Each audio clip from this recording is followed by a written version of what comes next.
Shalom, kekasih Tuhan. Pagi hari ini kembali kita merenungkan firman-Nya dengan judul Jangan Abaikan Suatu Didikan. Kamis edisi kitab 1 Samuel. 1 Samuel 4 ayat 1 sampai 22. Fokus ayat 14 sampai 18. Ketika Eli mendengar bunyi teriakan itu, bertanyalah ia, "Keributan apakah itu?" Lalu bersegeralah orang itu mendapatkan Eli dan memberitahukannya kepadanya. Eli sudah 98 tahun umurnya dan matanya sudah bular sehingga ia tidak dapat melihat lagi. Kata orang itu kepada Eli, "Aku datang dari medan pertempuran.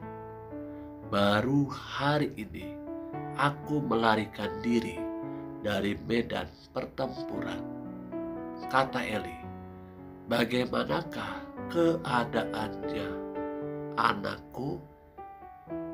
Jawab pembawa kabar itu, "Orang Israel melarikan diri dari hadapan orang Filistin. Kekalahan yang besar telah diderita oleh rakyat. Lagi pula, kedua anakmu Hofni dan Pinehas telah tewas dan tabut Allah sudah dirampas." Ketika disebutnya tabut Allah itu, jatuhlah Eli terlentang dari kursi di sebelah pintu gerbang. Batang lehernya patah dan ia mati, sebab telah tua dan gemuk orangnya. 40 tahun lamanya ia memerintah sebagai hakim atas orang Israel. Kekasih yang Tuhan Yesus rindukan, kita tahu bersama cerita tentang keluarga Imam Eli.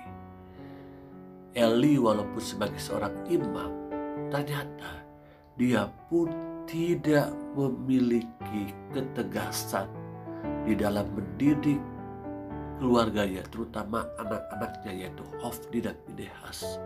Alhasil Hofni dan Pinehas menjadi anak-anak yang tidak sungguh-sungguh menghormati dan takut akan Tuhan. Sebaliknya, mereka menjadi batu sandungan di dalam panggilan Eli sebagai seorang imam di hadapan umat Israel. Kita tahu akhir daripada kehidupan keluarga Imam Eli, Hofni dan Pinehas harus mati di dalam pertempuran melawan bangsa Filistin. Demikian juga Imam Eli harus mati karena mendengar kabar bahwa kedua anaknya sudah mati terlebih dahulu dan tabut Allah dirampas oleh orang Filistin. Betapa pentingnya hari-hari ini untuk kita hidup dalam didikannya Tuhan.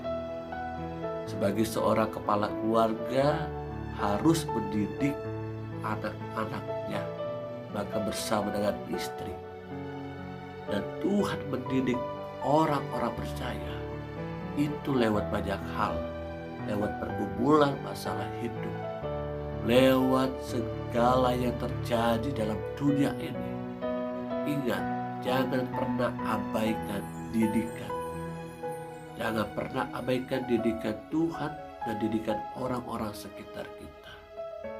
Amin. Kita berdoa. Tuhan Yesus, terima kasih buat firman-Mu hari ini. Ajarkan kami untuk betapa pentingnya hari-hari ini kami hidup dalam didikan, terutama didikan dalam Tuhan, firman-Mu seperti pagi hari ini. Terimalah berkat daripada Allah Bapa, cinta sejati anaknya yang tunggal Yesus Kristus Tuhan kita, persekutuan penghibur pertolongan Roh Kudus selalu ada bersama dengan kita hari ini sampai selama-lamanya. Tuhan Yesus Kristus datang kali yang kedua, yang sakit disembuhkan, yang sedih dihiburkan, yang lemah dikuatkan. Dalam nama Tuhan Yesus Kristus, yang percaya terima berkat Tuhan, katakan amin.